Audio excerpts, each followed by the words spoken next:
Meeting आपकी okay बेटा, screen visible है, we can continue now. Yes sir. Yes sir. ठीक है बेटा, तो हम लोग क्या पढ़ रहे हैं बेटा, मेंडेलियन डिसऑर्डर पढ़ रहे हैं। देखिए आपके जो भी जेनेटिक डिसऑर्डर हैं उनको दो कैटेगरीज में डिवाइड कर दिया गया है। एक कैटेगरी का नाम क्या है, मेंडेलियन डिसऑर्डर, ठीक है। दूसरी कैटेगरी है आपकी क्रोमोसोमल डिसऑर्डर, ठीक है। तो मेंडेलियन डिसऑर्डर और क्रोमोसोमल डिसऑर्डर में फर्क क्या है? देखिए जो भी डिसऑर्डर आपके किस में आएगा, जीन में, या जीन में अल्टरेशन की वजह से जो भी आपके डिसऑर्डर आ रहे हैं वो डिसऑर्डर किस में डाल दिए जाते हैं, मेंडेलियन डिसऑर्डर में, ठीक है। जो भी डिसऑर्डर आपके जीन्स में आ रहे हैं वो आपको किस में डाल दिए जाएंगे, मेंडेलियन डिसऑर्डर में, ठीक है। अब ये जीन आपका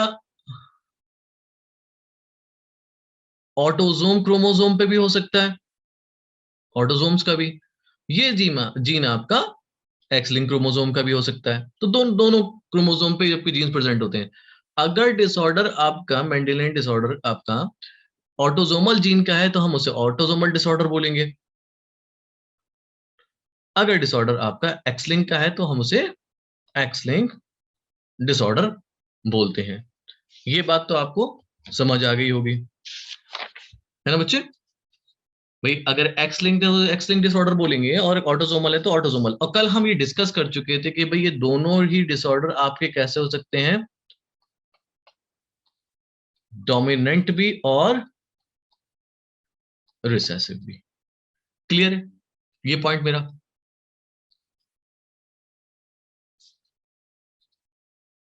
ओके।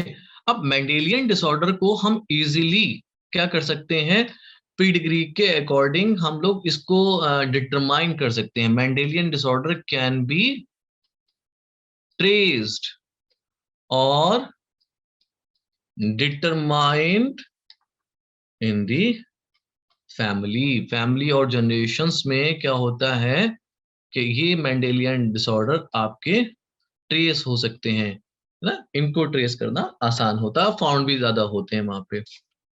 ठीक है बच्चों, तो यही पढ़ेंगे। जल्दी से फटाफट लिखो, नेक्स्ट नेक्स्ट स्लाइड की तरफ पहुंच रहा हूं मैं बहुत तेजी से।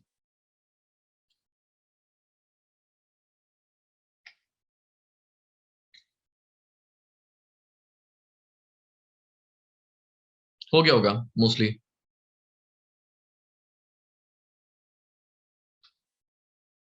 ठीक है, देखिए बेटा पहला जो डिसऑर्डर हम लोग पढ़ने वाले हैं दैट इज कलर ब्लाइंडनेस। ठीक है, क्या है बच्चे, कलर ब्लाइंडनेस। अब इस कलर ब्लाइंडनेस में पहली बात हमें जाननी है कि कलर ब्लाइंड है क्या। कलर ब्लाइंडनेस आपका कौन सा डिसऑर्डर है, एक्स लिंक्ड रिसेसिव डिसऑर्डर। कैसा डिसऑर्डर बेटा ये, X link recessive. A person is unable to differentiate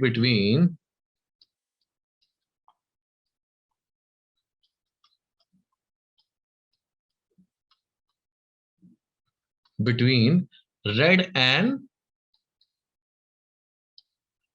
green color। Very good Shivani. Red और ग्रीन कलर के वजह से उसको डिफरेंशिएट नहीं कर पाता, लाल रंग कौन सा है और हरा रंग कौन सा है। ठीक है, तो जाहिर सी बात है ये डिजीज कौन सी है बच्चे, एक्स लिंक्ड है। यानी कि जो जीन आपके रेड कलर के लिए या फिर रेड कलर को और ग्रीन कलर को डिफरेंशिएट करने के लिए प्रेजेंट होंगे वो कहाँ होंगे, एक्स लिंक पे या एक्स क्रोमोसोम पे। तो इसका मतलब क्या हुआ कि म्यूटेशन आया सर्टेन जीन्स में।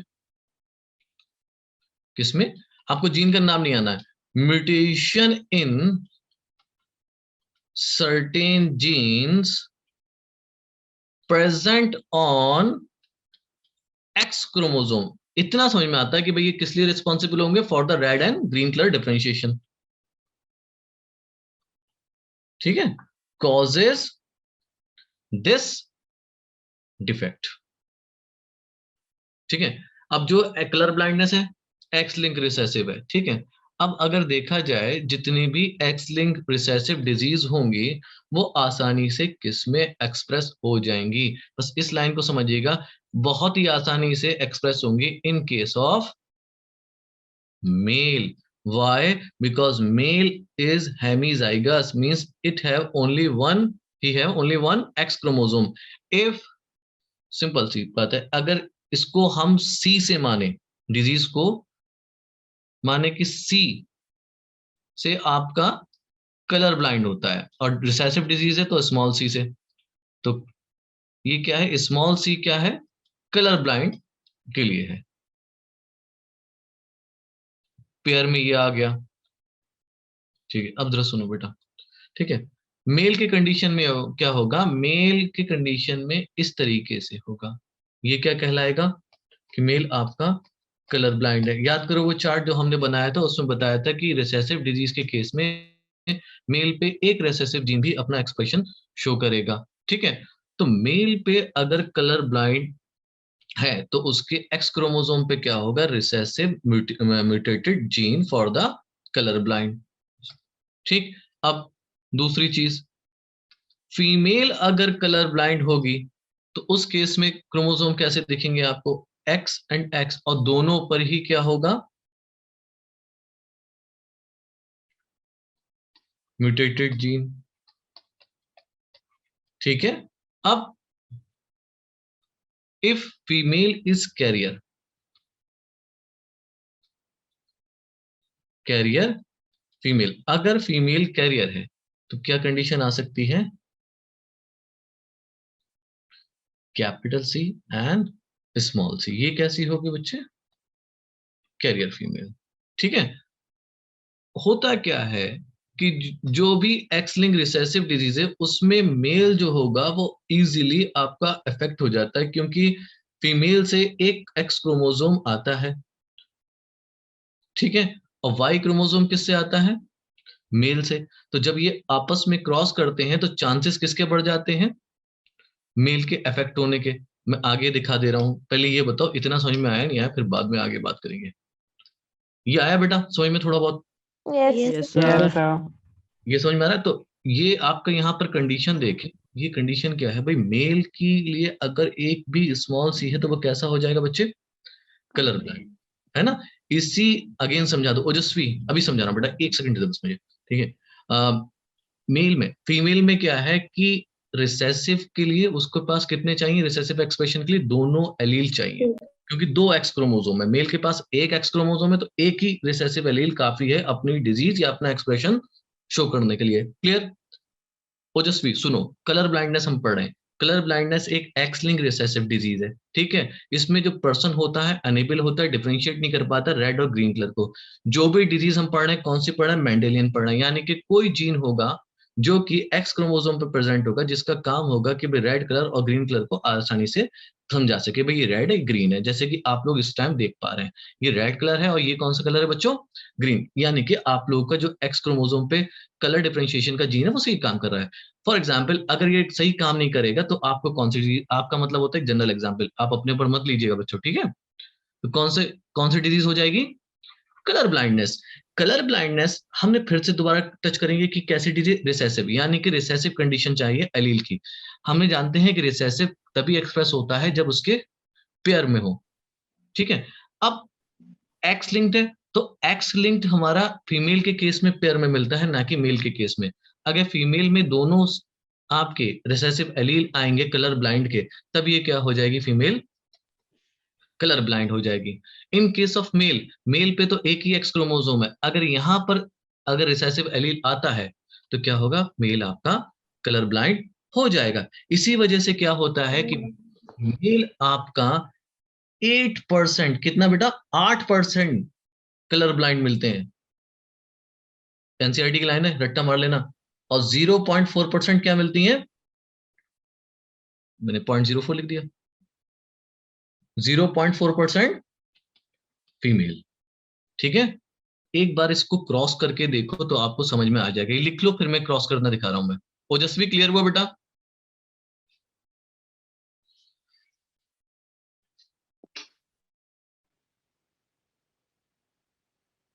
सर एक बार कैरियर फीमेल वाला बता दो. अभी क्रॉस करेंगे ना तब समझ में यस आएगा, है ना. क्रॉस करके ही फौरन सारा क्लियर हो जाएगा, जब तक क्रॉस नहीं करोगे तब तक कुछ नहीं समझ में आएगा.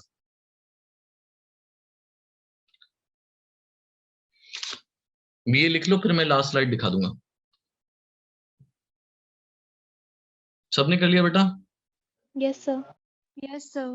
चलिए Yes, sir. Last slide Yes, sir. दिखाते हैं, बच्चों का छूट Yes, गया था। sir. ओके बेटा,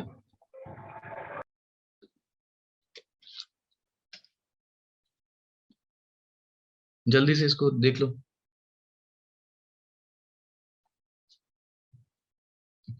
ठीक है, अब जरा देखो, एक काम करते हैं, कैरियर पे थोड़ा सा आ रहा है। कैरियर किसे कहेंगे? अगर आपसे एग्जाम में दिया है a female is carrier for colour blind, ठीक है, आपको ये दिया है फीमेल जो है कलर ब्लाइंड है, कैरियर है, sorry, carrier for colour blind, ठीक है। मैरी करती है male who is normal. Okay बेटा, कैसा है बच्चों?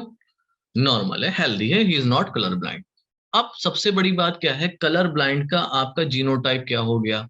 सबसे पहले आप फीमेल के क्रोमोसोम, पहली बात तो ये ध्यान हो जाइए, डिजीज कौन सी है? एक्स लिंक्ड है, तो हमारे दोनों क्रोमोसोम कौन से हो जाएंगे? एक्स और एक्स।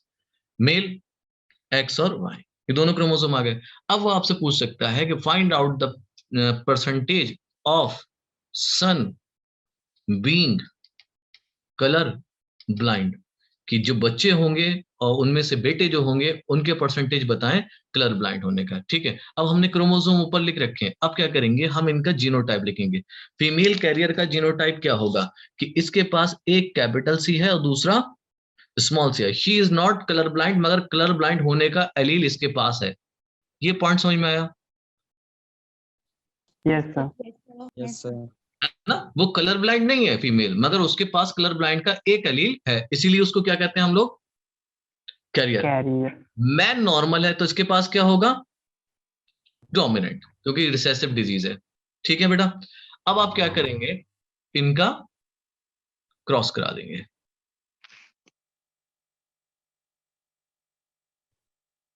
ठीक है, चाहे कहीं भी फीमेल और मेल लिख लिए, ये हमने इधर फीमेल लिख ली, इधर हमने क्या लिख लिया बच्चों? मेल लिख लिया। ठीक है, small C, small capital C और स्मॉल सी नीचे का मिटाते हैं, यही है जीनोटाइप। ठीक है, अब मेल पे कैपिटल सी, वाई क्रोमोसोम का तो कोई कंसिडरेशन नहीं होगा। ठीक है, अब यहां पर लिख लो, क्रॉस करा कैपिटल एक्स, क्रॉस करा कैपिटल एक्स, क्रॉस करा कैपिटल एक्स, वाई, एक्स और वाई कैपिटल, क्या कहना है इसमें? ठीक है, अब जीन्स लगाते हैं, इन दोनों को डायगोनली मिलाया है, कैपिटल सी, करेक्ट। इन Yes, दोनों को मिलाया कैपिटल सी, स्मॉल सी। ये एक्स क्रोमोसोम यहां से आया कैपिटल सी, यहां बताओ ना बच्चों, वाई आएगा, और यहां पर स्मॉल सी और इस पे कोई क्रोमोसोम नहीं आएगा। तो यानी कि आप मुझे अब बताओ कि कितने बच्चों में आपको डिजीज दिख रही है? 1 1, वो भी हाँ। कौन है? मेल मेल है, 4th Male. है ना, मेल है। अब ये पूछ रहा है percentage of son being colour blind, आपके टोटल सन कितने हैं? 2, है ना? 2 में से एक बच्चा कैसा आया? Color blind. तो इसका Colorblind. मतलब बेटे कितना परसेंट कलर ब्लाइंड आ सकते हैं? 50 50%. 50%। ठीक है, टोटल प्रोजेनी का नहीं पूछ रहा है, टोटल प्रोजेनी पूछी होती कलर ब्लाइंड की तो परसेंटेज क्या हो जाता? 25 1/4 इक्वल टू 25%। क्लियर हुआ बच्चों? Yes, sir. आप Yes, देख sir. सकते हैं कि फीमेल कैरियर भी थी, मगर उसने जब नॉर्मल मेल के साथ मैरिज हुई तो उसका बेटे ही क्या आए? कलर ब्लाइंड आए, ना कि बेटियां, girl child. Clear?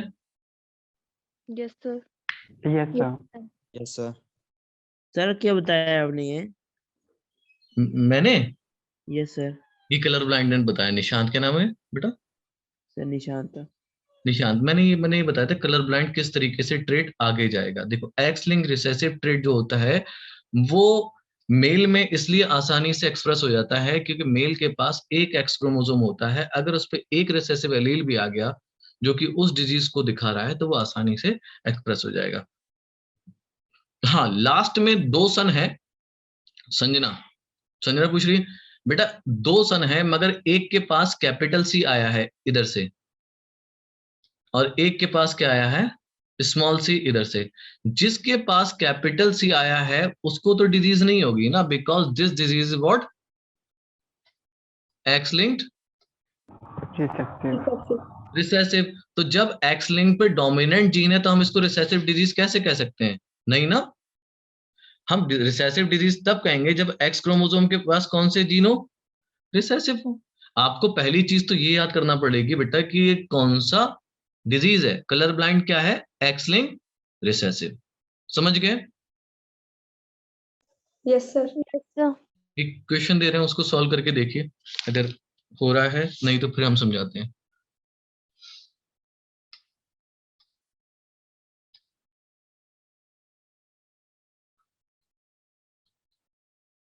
A color blind male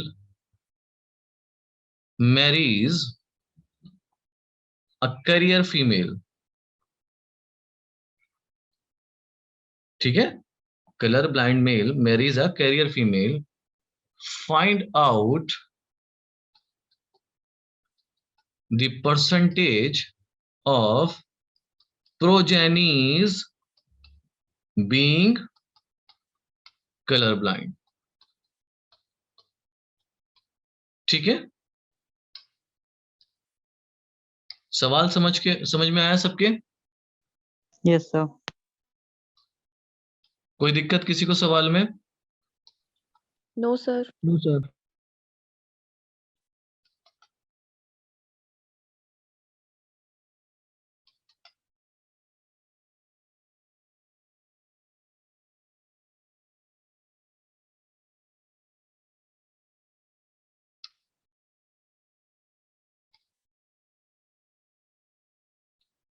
हाँ ध्रुव बेटा। सर गलती से हो गया। कोई बात नहीं।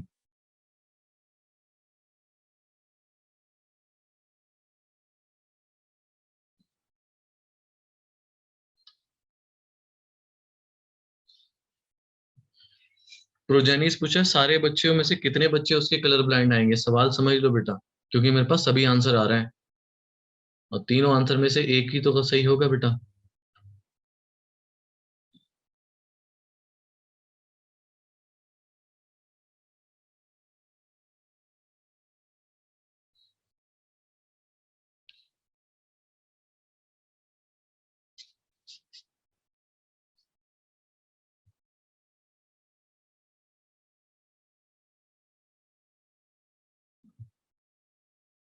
बाकी बच्चे भी आराम से करें, कोई जल्दी नहीं है, समझ ले सवाल को फिर कर ले।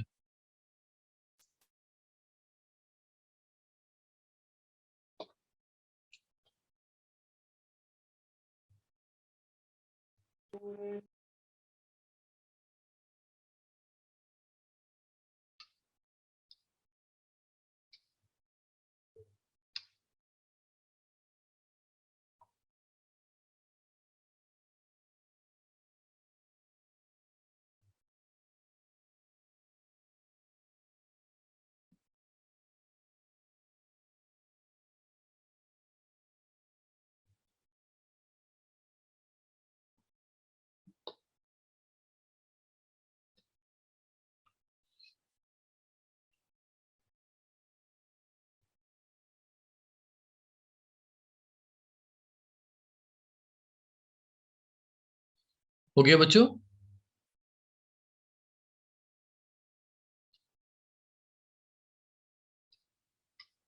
हुआ बच्चों, नहीं हुआ? बाकी बच्चों? Yes, sir. Yes, sir. Answer. चलिए Yes, sir. ठीक है बेटा, मैं एंड कर रहा हूँ पूल बेटा। 72 बच्चों का आंसर आया है और मेरे पास बहुत ही क्लोज आंसर आए। एक आया है, अच्छा चॉइस 1 भी लोगों ने दिए 6%। 4 बच्चों ने चॉइस 1 आंसर दिया है और करीब 30 student mark the choice B 25% and 46% बच्चों ने 50% को मार्क कराया। अच्छा ठीक है, चलिए इसको देख लेते हैं। जिन बच्चों का गलत गया है एक बार देख लेते हैं क्या कह रहा है। कलर ब्लाइंड मेल, तो एक काम करो, कलर ब्लाइंड मेल को लिख लो। क्या करोगे, यहाँ स्मॉल सी लिख दोगे। मैरी करता है किसके साथ, कैरियर फीमेल के साथ, कैपिटल एक्स सॉरी कैक्स X, capital C and small C. ठीक है बच्चा, इतना समझ में आया? Yes, sir. ठीक है, सिंपल तरीके से देखते हैं इसको।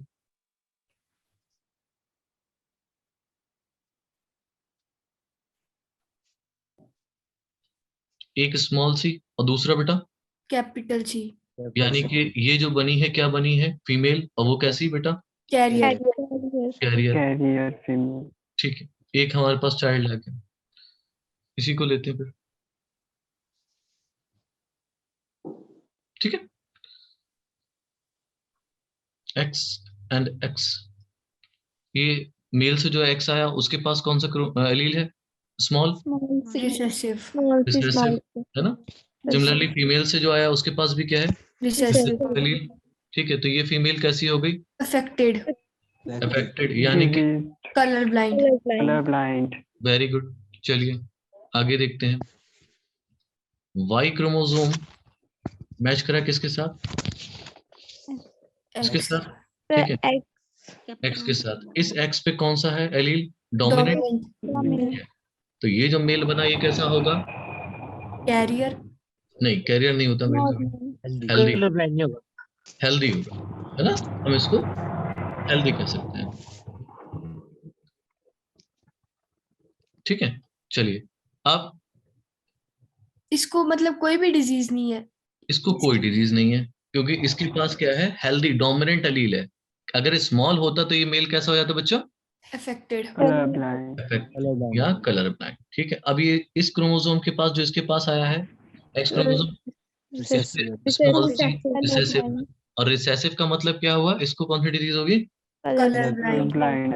Colour blind. अब पूछ ये रहा था कि ये बताएं बच्चे की परसेंटेज ऑफ प्रोजेनीज बतानी है, कितने बच्चों को कलर ब्लाइंड दिखा आपको, दो, दो। 4 में से 2 बच्चों को दिखा है कलर ब्लाइंड, तो इसका मतलब आंसर क्या हो गया बेटा, 50%। 50%। ठीक है बेटा, यस यस सर। समझ में आया बाकी लोगों के। Yes Sir. ठीक है, ऐसे प्रॉब्लम आए तो बहुत जल्दी सॉल्व कर लिया करो। ठीक है बेटा, चलो अगली डिजीज देखते हैं हम लोग, जो डिसऑर्डर है दैट इज हीमोफीलिया। ठीक है, haemophilia is also an x linked recessive. कैसा डिसऑर्डर है ये, एक्स लिंक्ड रिसेसिव डिसऑर्डर है। ठीक है, हीमोफीलिया में क्या होगा, अगर आपके सिंपल कट भी लग जाएगा तो it will take time to get clot और नॉन स्टॉप ब्लीडिंग होगी। ठीक है, क्या होता है कि बहुत ज्यादा ब्लीड होता है। A minor cut result into non stop bleeding. Okay, आपको मालूम है कि ब्लीडिंग के लिए आपकी कोई प्रोटीन रिस्पॉन्सिबल है। क्या होता है कि आपने जब पढ़ा होगा क्लास 11th में, तो एक क्लॉटिंग करके होगा, कोगुलेशन ऑफ ब्लड, एक टॉपिक होगा, उसमें आपने देखा होगा कि प्रोटीन के बाद प्रोटीन्स आ रही हैं, all enzymes of proteins, enzyme involve हो रहे हैं, याद आ रहा है, फैक्टर 12 फैक्टर ऐसी कुछ, है ना, तो वो इन्वॉल्व हो रहा है। उनमें से एक प्रोटीन में क्या आ जाता है बेटा, म्यूटेशन और अल्टरेशन।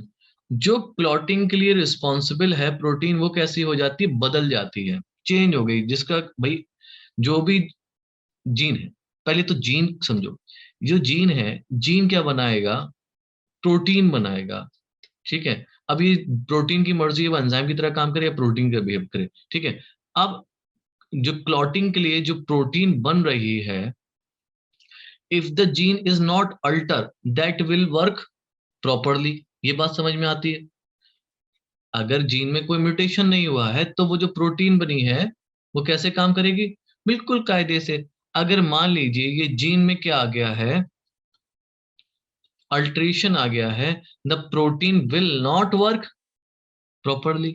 ठीक है, अब विल नॉट वर्क प्रॉपरली में क्या होगा कि आपको डिसऑर्डर होगा। और यहां हम कौन से डिसऑर्डर की बात कर रहे हैं, हीमोफीलिया की। हीमोफीलिया के केस में क्या होता है, a protein, a gene responsible for the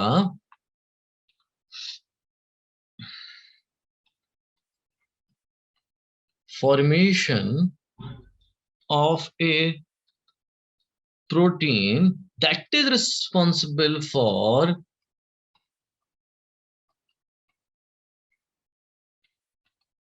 blood clot gets mutated. ये क्या हो जाता है, म्यूटेट हो जाता है, अल्टर हो जाता है ना, कास्केड ऑफ प्रोटीन में ये क्या हो जाता है बेटा, अल्टर हो जाता है। तो क्या होती है, आपकी नॉन स्टॉप ब्लीडिंग होती रहती है। ठीक है, अब ये जो डिजीज है, जो पॉइंट कॉमन पॉइंट है, अब मैं यहाँ लिख दे रहा हूँ, ये आपकी डिजीज कहलाती है रॉयल्स डिजीज, क्योंकि ये क्वीन एलिजाबेथ के फैमिली में, सॉरी क्वीन विक्टोरिया की फैमिली में पाई जाती है। Clear? Yes sir. Same pattern होगा रिसेसिव डिजीज का, चाहे हम कलर ब्लाइंड पढ़ लें, चाहे हम हीमोफीलिया पढ़ लें। ठीक है बच्चे? Yes sir. Yes sir. Yes, sir. ठीक है, इसको लिख लो, बहुत सिंपल है।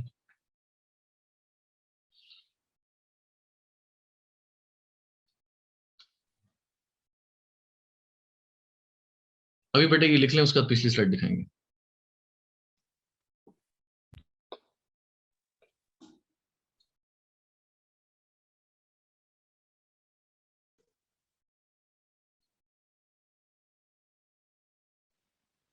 Done sir.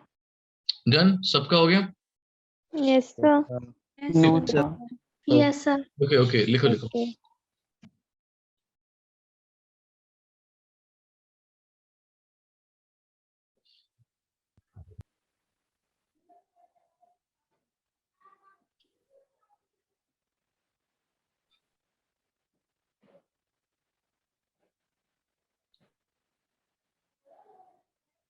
हो गया बच्चे?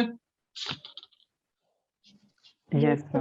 जल्दी से पिछली स्लाइड देखो और आगे पढ़ाते हैं फिर हम। ओके, ठीक है।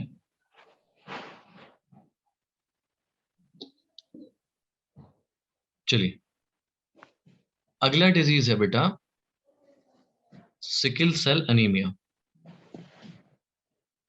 सिकल सेल अनीमिया, ठीक है। अब पहले तो ये जान लो ये डिजीज कैसा है। ये है आपका ऑटोसोमल। ऑटोसोमल क्या, recessive Yes. Disorder. Autosomal recessive disorder है। ओके बेटा, ये डिजीज आपकी ऑटोसोमल रिसेसिव डिसऑर्डर है। ठीक, अब इसमें होता क्या है, ठीक है। बेसिकली होता ये है कि आपका जो आरबीसी का जो शेप है वो कैसा है बेटा, नॉर्मली ओवल, ठीक है। पर दिस डिसऑर्डर की वजह से आरबीसी का शेप कैसा हो जाता है, सिकल शेप। इतनी बात समझ में आई? कैसा हो जाएगा, सिकल शेप, ठीक है। ओवल शेप होता है, कैसा हो जाता है बेटा, सिकल शेप। हाँ हाँ वही बेटा,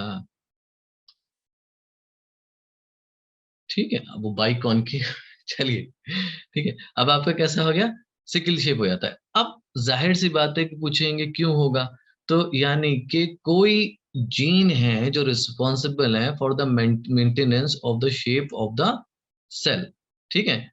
वो जीन क्या हो जाते हैं, अल्टर हो जाते हैं, जिसकी वजह से क्या हो जाएगा, म्यूटेशन आ जाएगा। उन जीन को हम डिनोट करते हैं एचबी से, ठीक है। HB, HB for the healthy is HbA and HbA, and HB for the sickle shape in affected person is HBS, and for the genotype for the carrier will be HBA and HBS। इसको आप समझे पहले, ठीक है। Healthy individual का genotype क्या रहेगा, HBA। Affected का दिस, एंड कैरियर का दिस। ओके बेटा, तो ये इनके जीनोटाइप रहते हैं। इतनी बात समझ में आई? So now the in case of autosomal recessive disease, percentage of progeny या chances, not percentage, chances of progeny being affected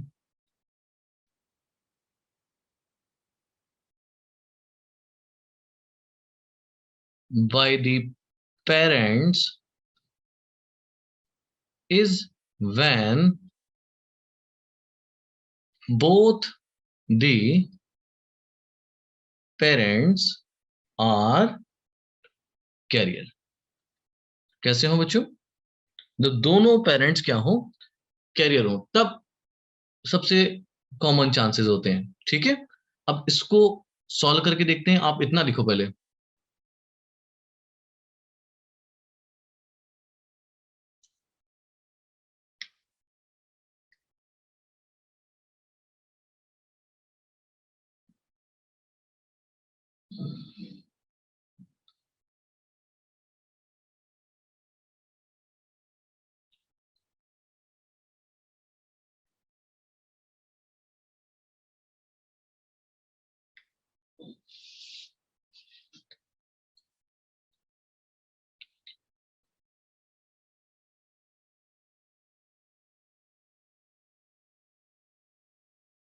okay सबने लिख लिया बेटा?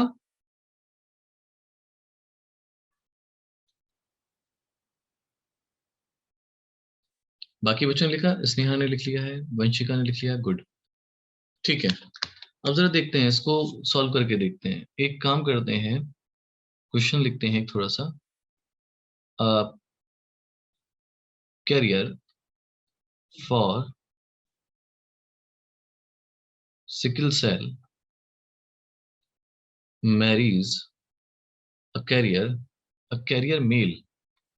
For sickle cell marries a carrier female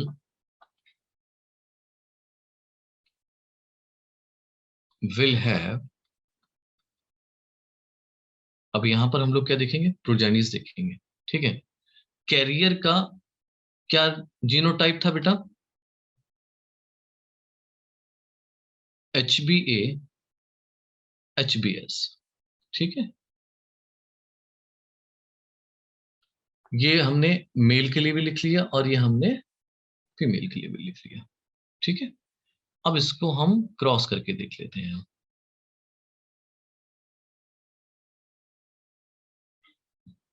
ठीक, HbA इधर मान लीजिए मेल लिख रहे हैं, इधर नीचे मान लीजिए फीमेल के जीन्स लिख रहे हैं। HbS HbA and HbS। ठीक है, दिशा ने बहुत तेजी से बताया आंसर। ठीक है, नाउ लुक एट दिस।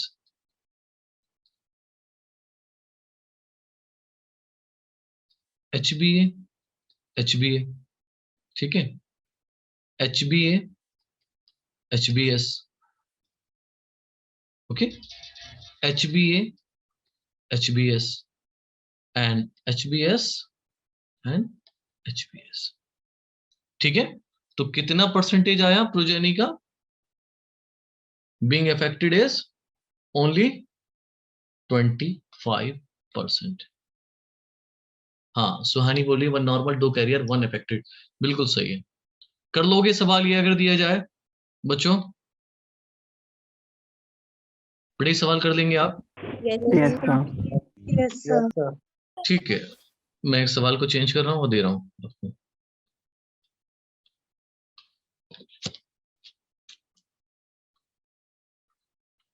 आपको कुछ नहीं करना, normal male marries a carrier for sickle cell female. ठीक है, percentage progeny of being sickle cell, ये आपको बतानी है। ठीक है, 0, 25, 75, and again 100.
ओके, करिए करिए बेटा।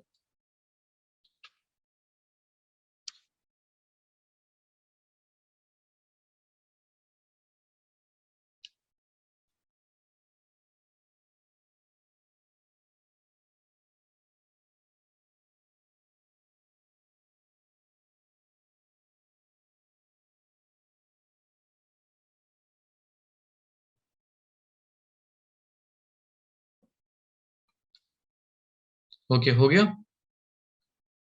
अभी तो बाकी बच्चों का जल्दी जल्दी आंसर दो।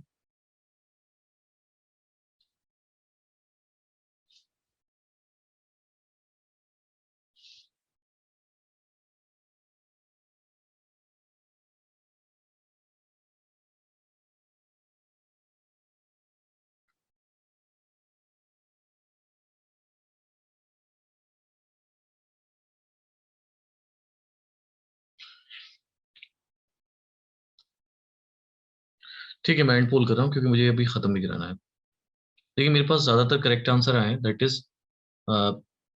0%। ठीक है, बाकी जिन बच्चों का नहीं आया है वो थोड़ा सा देख लो बेटा जल्दी जल्दी। ठीक है, नॉर्मल मेल है तो क्या होगा, HbA, ठीक है बेटा। और कैरियर फीमेल है तो उसका क्या जीनोटाइप आ जाएगा, HbS। जाहिर सी बात है, कहीं भी दूसरा S दिख नहीं रहा है। आप समझ रहे हो मेरी बात? Yes, sir.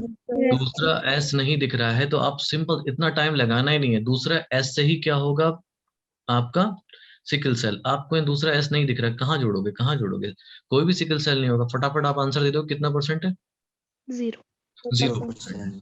ठीक है, इतनी क्लियर हो गई बात सबको? Yes, sir. Yes, sir. अब जरा जो पूछा जाता है वो देख लो, इसमें क्या पूछ सकते हैं आपसे। ये तो ये तरीका पूछ सकते हैं सिकल सेल का, और दूसरा ये पूछ सकते हैं कि होता क्या है। देखिए होता क्या है इसमें, जो GAG है, पहले आपको ये मालूम है DNA से RNA, RNA से प्रोटीन, ये फंडा पता है सबको? ये पता है ना सबको? Yes, sir. Yes, sir. DNA से क्या बनेगा, RNA बनेगा, और RNA से क्या बनेगा बच्चों? Protein. प्रोटीन बनता है। ठीक है, अब जो आपकी DNA है, मान लीजिए इस DNA में अगर कोई चेंज आता है, that will change occur in RNA also, and that will affect the synthesis of protein. That we all know. ठीक है, अब जो नॉर्मल RBC होते हैं उनमें क्या फर्क होता है, और जो सिकल शेप RBC होते हैं वहां क्या चेंज आता है। ठीक है, अब यहाँ पे हम लिख रहे हैं नॉर्मल RBC का जो जीन है। अब यहाँ पे DNA लिखते हैं। DNA हमेशा कैसा होता है, डबल स्टैंडर्ड CTC। ठीक है, and this will be GAG। ठीक है, अब जो आपका बनेगा mRNA, ठीक है, वो mRNA कैसा होगा, यहाँ लिख दे रहे हैं mRNA, that will be GUG, and this GUG will be a codon. This GUG will be a codon, and that will code for a specific amino acid, and that is glutamic acid. That will be glutamic acid. इतना समझ में आया? That in case Yes, of sir. normal RBC. Suppose this, इधर लिखते हैं दूसरी side में, थोड़ा और आसान हो जाएगा। सिकल शेप के लिए इधर लिख रहा हूँ, DNA है। Now we get mutation at the second base. Second base पे हमारा म्यूटेशन आ जाता है। T के बदले क्या आ गया बच्चे, A आ गया। जब T के बदले आ गया, G हमारा सेम रहेगा, ठीक है, ये भी जी सेम रहेगा। यहाँ पर क्या आ जाएगा, कॉम्प्लीमेंट्री आएगा, that will be T, thymine, and this GTG and this DNA will form the complementary RNA like G, sorry, that will be, यहाँ पर क्या होता है GAG, that will be GUG, and this GUG will form valine, है ना। तो this mutation, the formation of the valine, and that occur in the 6th position of beta hemoglobin chain, ठीक है। The formation of valine result in the sickle cell। अभी थोड़ा समझ में आया, Yes, sir. ठीक है। GAG is a codon code for glutamic acid, but in case of mutation the DNA will form GUG, and this GUG will form valine, and valine will cause sickle cell। Sickle cell. Clear है बच्चे? इसको Yes. फटाफट हाँ लिख लो, इसको जल्दी जल्दी लिख लो। Yes. Yes, sir.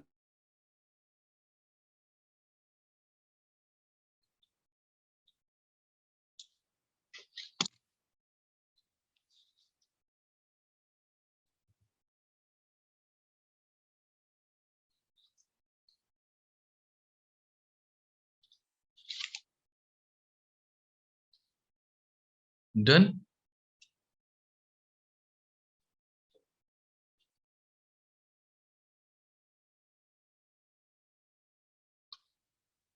ठीक है, ठीक, ग्रेट, आगे बढ़ते हैं।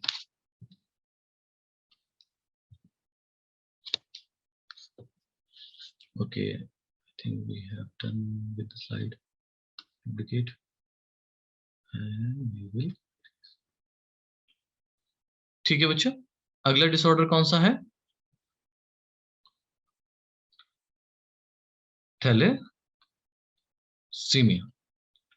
ठीक है।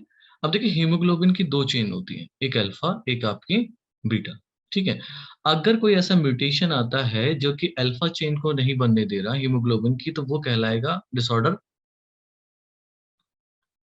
Alpha thalassaemia.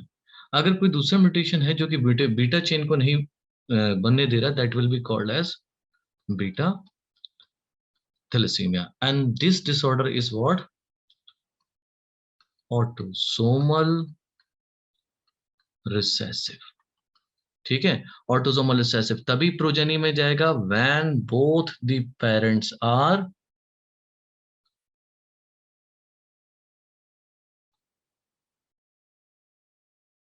कैरियर। कैसे होंगे, दोनों पेरेंट्स कैरियर होंगे। क्लियर है? चलिए लिख लीजिए इसको।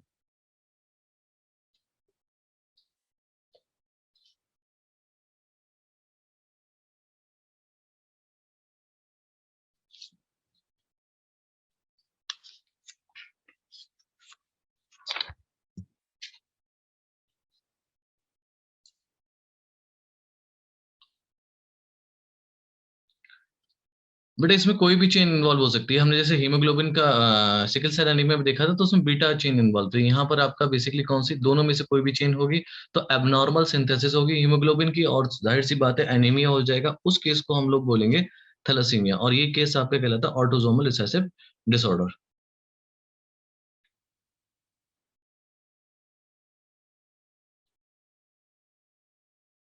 ठीक है बच्चों, आगे बताऊं, अगला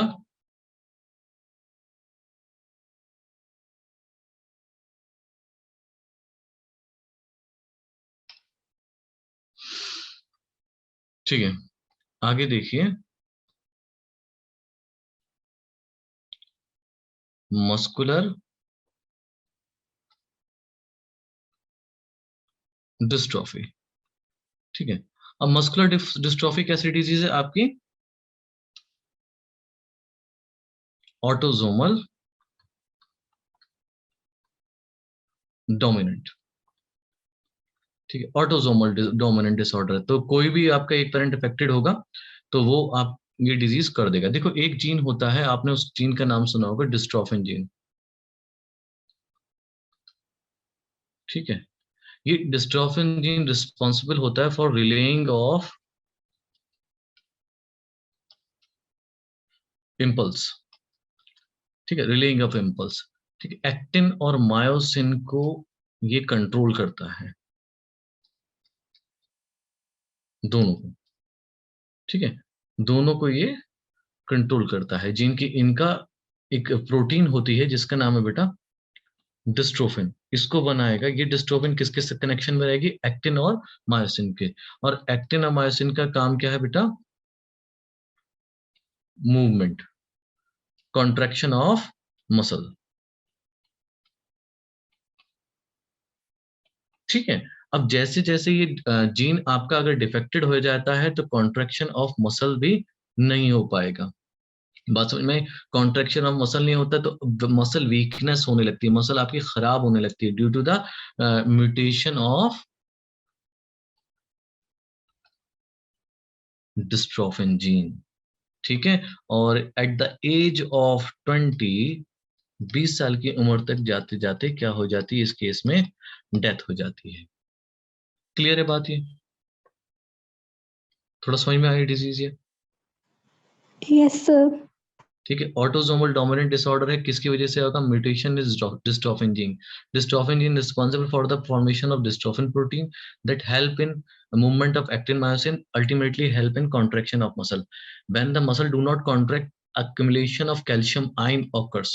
ठीक है, मैं चाह नहीं रहा था इतना डीप में जाना। accumulation of calcium ion occurs that will degenerate actin and myosin. The degeneration of actin and myosin will weak the muscles, and at the age of 20 all the body muscle will get weak and ultimately lead to death. Clear? Yes. Yes, sir. चलो लिखो बेटा।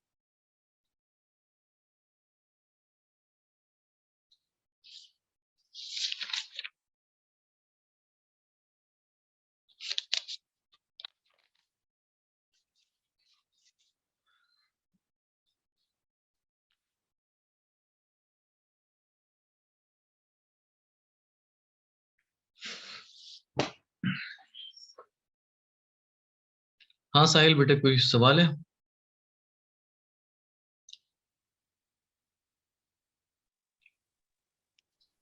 Yes sir. Sir ये defined as है कि जब तक 20 तक आते आते उसकी डेथ ही हो जाएगी पर्सन की?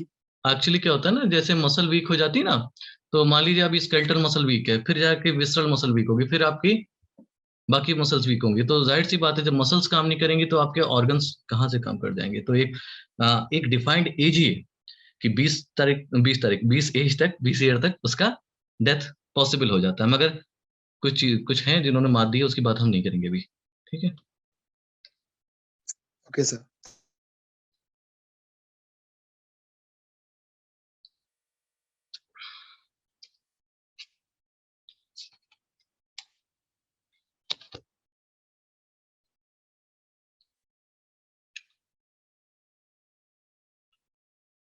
लिख लिया बच्चा?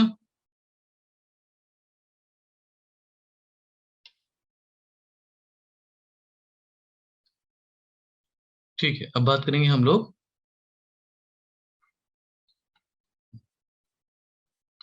क्रोमोसोमल डिसऑर्डर की। ठीक है, क्रोमोसोमल डिसऑर्डर क्या? देखिए, क्रोमोसोम का एडिशन होना, डिलीशन होना और उसकी वजह से कोई डिसऑर्डर आना। मान लीजिए किसी में क्रोमोसोम, हमारे नंबर में टोटल बॉडी में क्रोमोसोम कितने रहते हैं बच्चे? 46, सबको पता है ना? 46 होते हैं। ठीक है, अब इस 46 में से 22 क्या है? ऑटोसोम। 22 पेयर, 22 पेयर क्या हो गए? ऑटोसोम। एंड 1 पेयर कैसा हो गया बच्चे? एलोसोम। ठीक है, अब क्या हो सकता है? या तो इनमें क्या हो जाए, ऑटोसोम में क्रोमोसोम का एडिशन और डिलीशन, या फिर कहां हो सकता है? एलोसोम में, यानी कि सेक्स क्रोमोसोम में एडिशन और डिलीशन। ऐसे डिसऑर्डर जो क्रोमोसोम में एडिशन और डिलीशन की वजह से आते हैं, उनको हम लोग क्या बोलते हैं बेटा?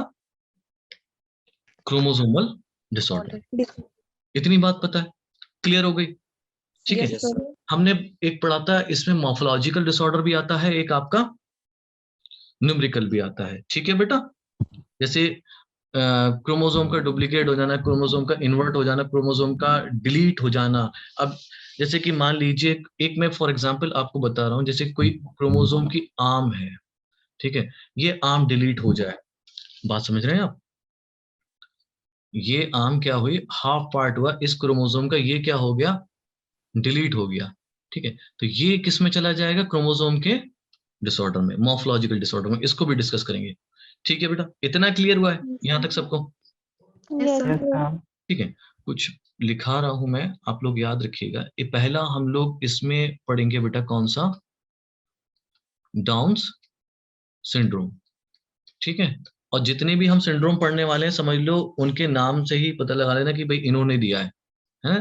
जैसे डाउन किसने दिया है, साइंटिस्ट का नाम भी क्या होगा, डाउन होगा, पूरा नाम है लैंगडॉन डाउन, ठीक है। उन्होंने बताया था इस सिंड्रोम के बारे में 1866 में, ठीक है।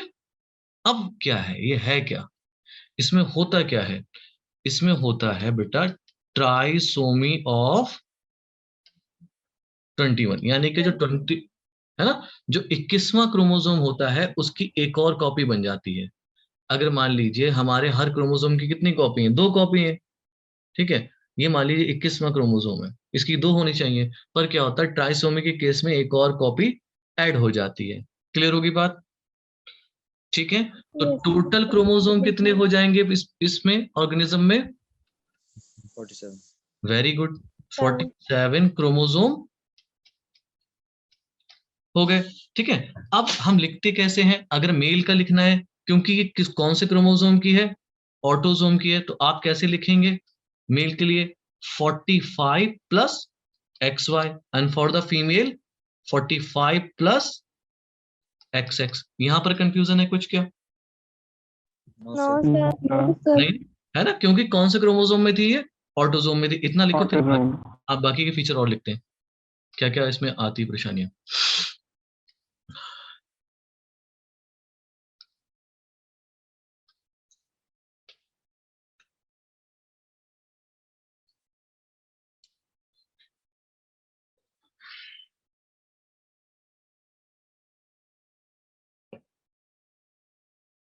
लिख लिया बच्चों?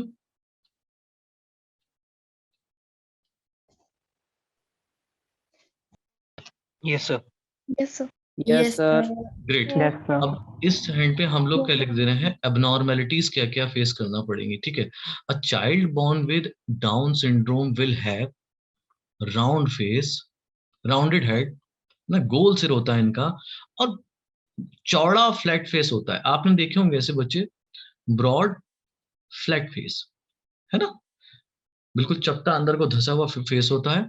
और करेक्टरिस्टिक पाम क्रीज होती है, पाम क्रीज जाके एक एज में बनती है, मगर इनमें क्या पहले ही पाई जाती है पाम क्रीज। और टंग कैसी होती है, फरोड, फरोड टंग पता है, देखो ये नॉर्मल टंग है, अगर इस नॉर्मल टंग में अंदर को क्या मिल जाए, फोल्ड्स वगैरह मिलने लगे, दिख रहे हैं आपको? ठीक, Yes, sir. ऐसी टंग को हम लोग कैसे बोलेंगे, कैसी टंग हो गई है, Furrowed tongue. फरोड टंग हो गई। और ये किस में पाई जाती है, जो बच्चे किसके साथ पैदा होते हैं, Down Down syndrome. syndrome. Down syndrome के साथ, है ना। अब इनका जो आईक्यू होता है वो कैसा होता है बच्चों, लो आईक्यू, लेस देन 40 होता है, 40 से भी कम होता है, ठीक है। इसलिए बच्चे बेचारे मानसिक रूप से विकसित भी नहीं होते हैं। और ये बच्चे कैसे होते हैं, आगे जाके कैसे होते हैं, स्ट्राइल भी होते हैं। कैसे होंगे बच्चा, ये स्ट्राइल होते हैं, ठीक है, क्योंकि इनके जो हार्ट और अदर ऑर्गन्स हैं वो भी डिफेक्टिव रह सकते हैं, ठीक। Yes, sir. ठीक, लिख लें आप।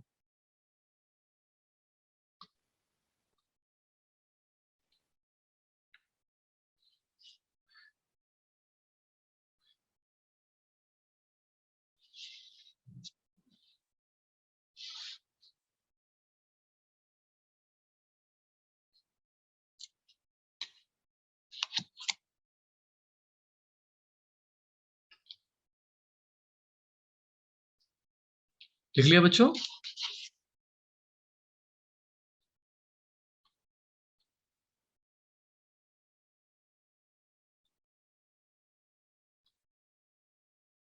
ठीक है बेटा।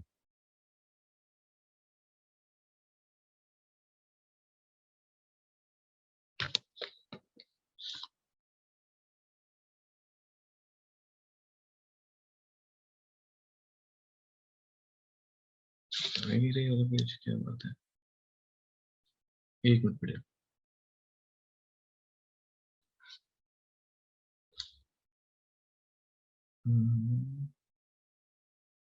चलिए इसी पे लिख लेते हैं, ठीक है।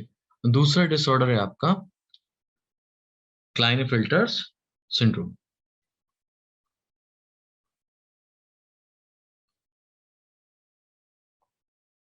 ठीक है, क्लाइनफिल्टर सिंड्रोम क्या है, इसको कैसे हम लोग याद करते हैं? It is a trisomy of x chromosome.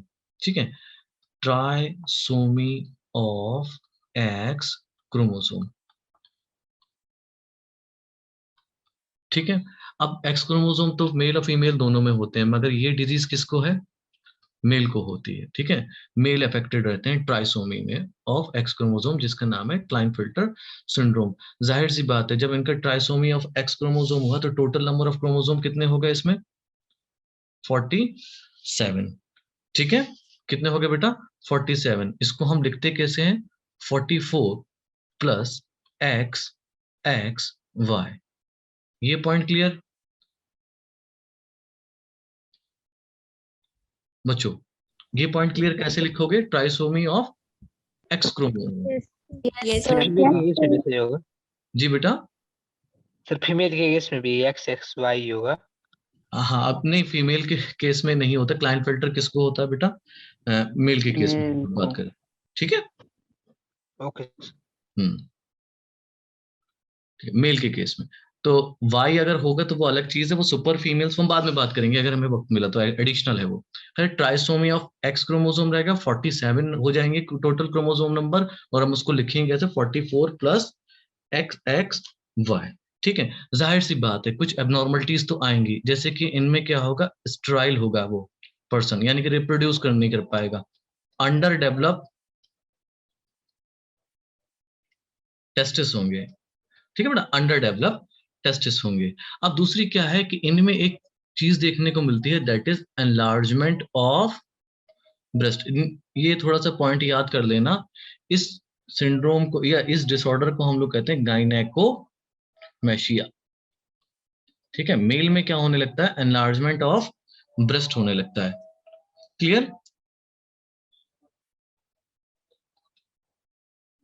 और in severe cases they will go mental retardation. ठीक है, क्या हो सकता है इनका? मेंटल रिटार्डेशन हो सकता है।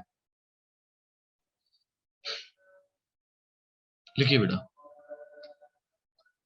समझ में आया बेटा आपके? Yes sir. Yes sir. Yes sir. Okay, इस पॉइंट को आप याद रखिएगा। और दूसरा पॉइंट इसमें मेनली याद करने का है ये,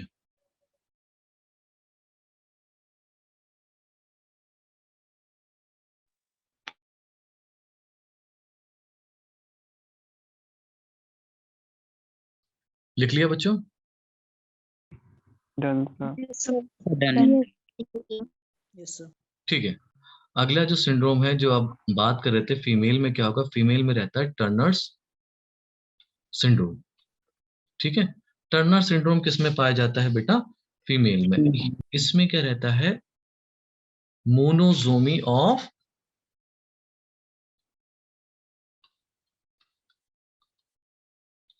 एक्स क्रोमोसोम।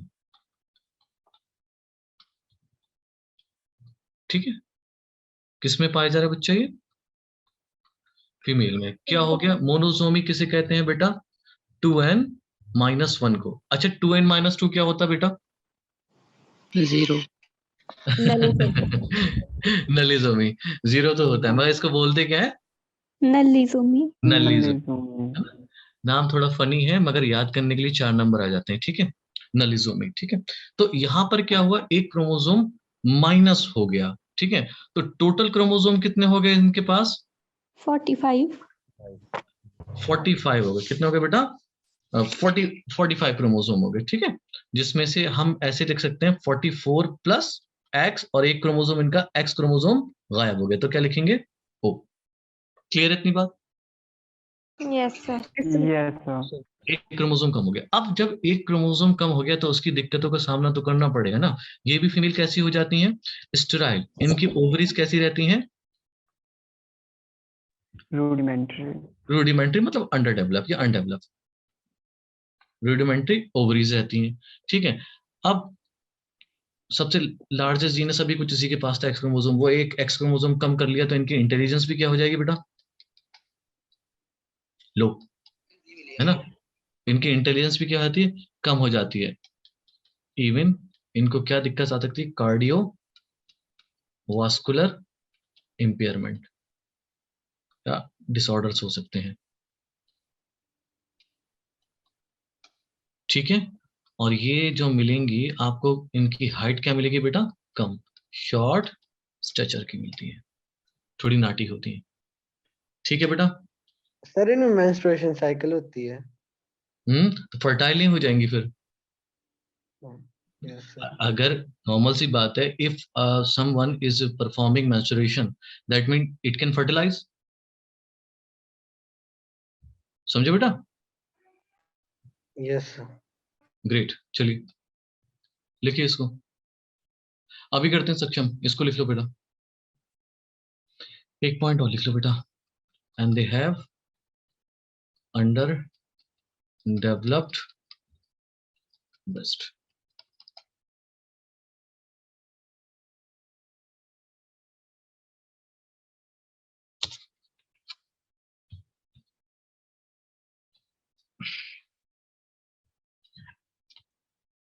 लिख लिया बच्चों? Yes, sir. ठीक है, Yes, sir. मैं लास्ट स्लाइड दिखा रहा हूँ, जल्दी से लिख लेना जिसका रह गया है, ठीक है। क्लाइन फिल्टर्स लिख लो, फिर मैं आपको क्राइडोकैट बताता हूँ, और ये फिर यहाँ पे चैप्टर आपका खत्म हो जाएगा।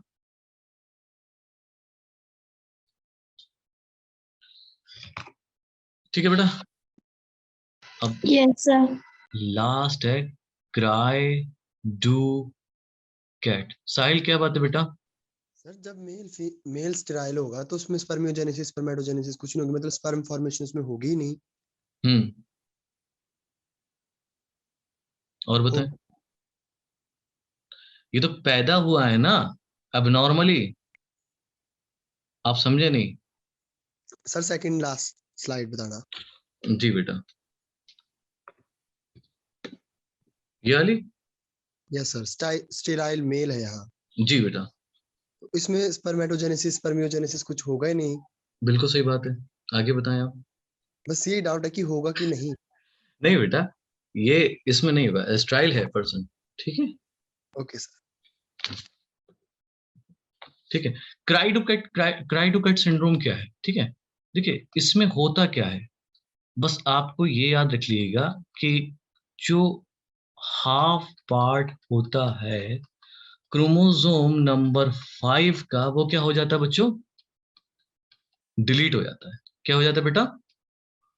डिलीट हो जाता है, ठीक है। और ये होता है आपका शॉर्टर आर्म में, ठीक है।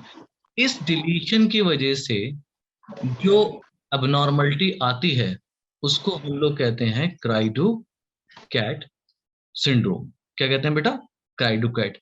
इसको क्राइडोकैट क्यों कहते हैं? क्योंकि जो बच्चा पैदा होता है इस सिंड्रोम के साथ, उसकी आवाज कैसी आती है? जैसे बिल्ली का बच्चा रो रहा है। बात समझ में आई?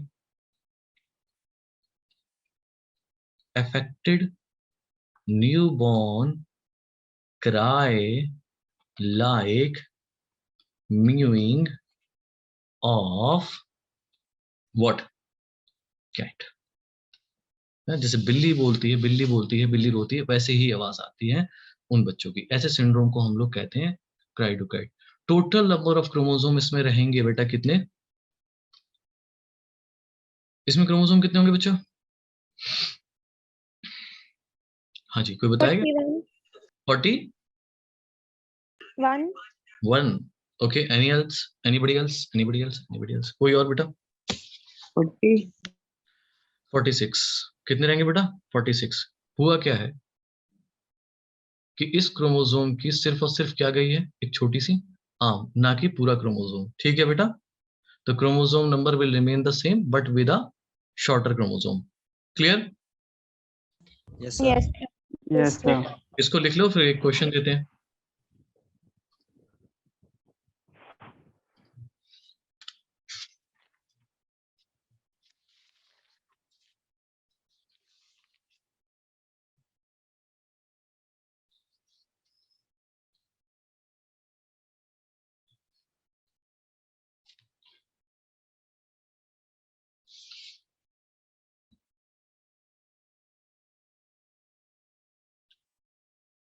ठीक है, हो गया बच्चों?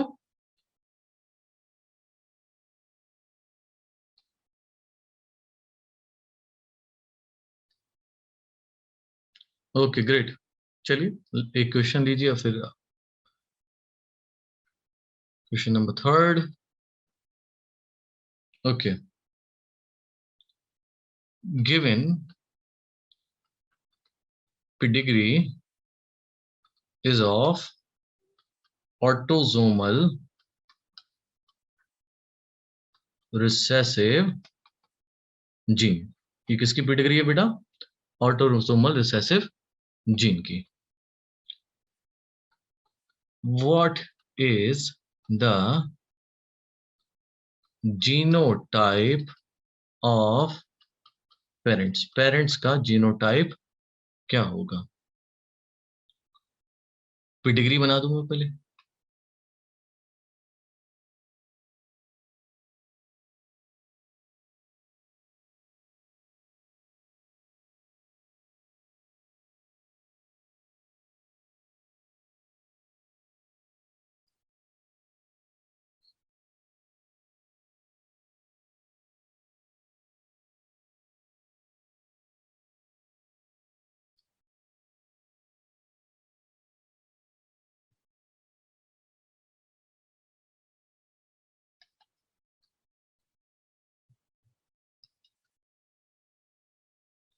आपको इनका और इनका जो ये पेरेंट्स हैं, इन्हीं का आपको क्या बताना है?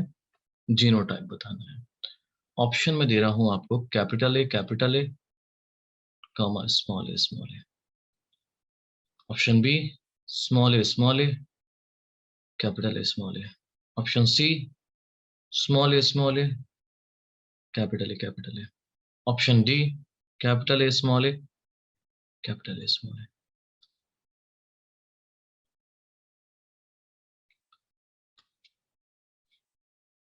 चलिए, पोल्स मैंने स्टार्ट कर दिए हैं, दोबारा से सर्च. हाँ, क्वेश्चन नंबर 3. चलिए, लॉन्च कर दिया सर.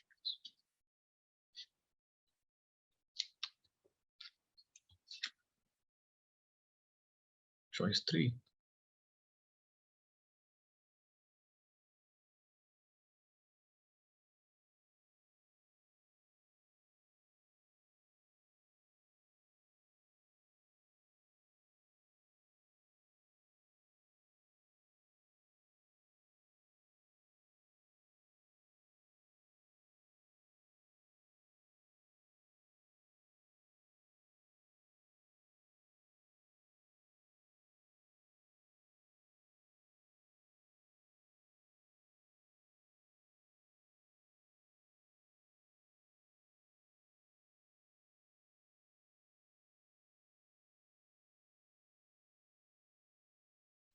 हाँ बेटा, सॉल्व करिए. ठीक है, करिए. सही आंसर दे रहे हैं ज्यादातर बच्चे. करें आप.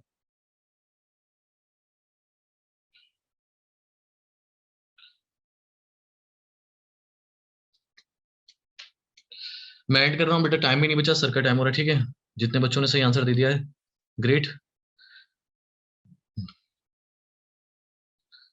देखो बच्चों, कौन सा डिसऑर्डर है ये बच्चा? Autosomal recessive. ठीक है, तो इसका मतलब क्या हुआ कि रिसेसिव डिजीज के लिए दोनों एलील कैसे होने चाहिए? रिसेसिव. ठीक है, बी पेरेंट कैसे कह रहा है ये? अफेक्टेड. तो इस पे दोनों एलील कैसे हो गए? स्मॉल ए. ठीक है, ये पेरेंट कैसा है? अनअफेक्टेड. तो इसके पास दोनों चांसेस हैं, कैपिटल ए स्मॉल ए और कैपिटल ए दोनों होने के. हाँ या ना? ठीक है, दोनों ही चांसेस है. अब ये देखो, कैपिटल ए कैपिटल ए यहाँ दिया है, कैपिटल ए स्मॉल ए यहाँ दिया है। एक तो ऑप्शन हमारा ये सही जा रहा है, दूसरे में स्मॉल ए ये गलत हो गया, ये भी गलत हो गया, ये मगर ये ऑप्शन 1 आपका करेक्ट रहेगा। बहुत आसान था ये। ऑप्शन 1 क्या है? करेक्ट है। ठीक है बच्चों, Yes. Yes, sir. चलो फिर थैंक यू, कल मिलते हैं फिर। Thank you, sir. Thank you, sir.